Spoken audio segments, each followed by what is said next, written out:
നമസ്കാരം, രവീസ് വ്ളോഗിലേക്ക് സ്വാഗതം. ഇന്ന് 100ാമത് ദിവസമാണ് അമേരിക്കയും ഇസ്രായേലും ചേർന്ന് ഇറാൻ എന്ന് പറയുന്ന രാജ്യത്തെ ആക്രമിച്ചിട്ട്. ഈ ആക്രമണം തുടർന്നിട്ട് 100ാമത് ദിവസമാണ് ഇന്നൊക്കെ.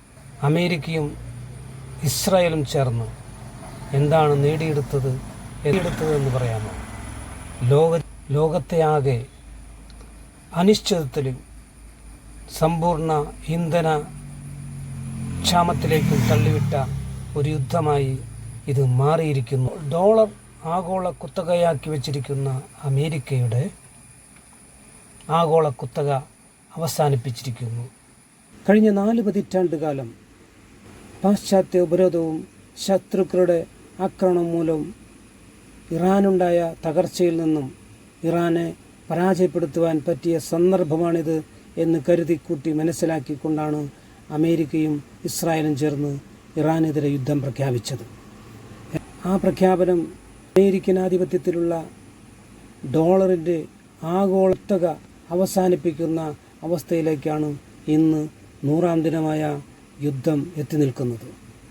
100ാമത് ദിനമായ ഇന്ന് ആഗോള കുത്തകയായ ഡോളറിൻ്റെ അന്ത്യം കുറിച്ചിരിക്കുന്നു എന്ന് പറഞ്ഞാൽ, ഹോർമൂസ് കടലിടുക്ക് വഴി ഇന്ധനവും ഗ്യാസും മറ്റും കൊണ്ടുപോകുന്നതിന് വേണ്ടി ചൈനയുടെ നാണയമായ യുവാനുമായി വാണിജ്യത്തിൽ ഏർപ്പെടാത്ത ഒരു രാജ്യത്തിൻ്റെയും ഇന്ധനം ഹോർമൂസ് കടലിടുക്ക് വഴി കൊണ്ടുപോകാൻ അനുവദിക്കുകയില്ല എന്ന തീരുമാനമാണ് ഇറാൻ എടുത്തിരിക്കുന്നത്.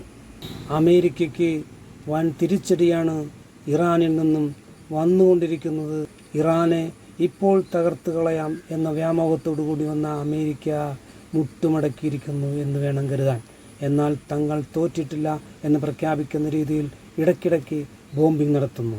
തിരിച്ചടി അപ്പോൾ ഇറാൻ നൽകിക്കൊണ്ടിരിക്കുന്നു. ഇതിൽ നിന്നും ഇറാനെ മുട്ടുകുത്തിക്കുവാൻ കഴിയില്ല.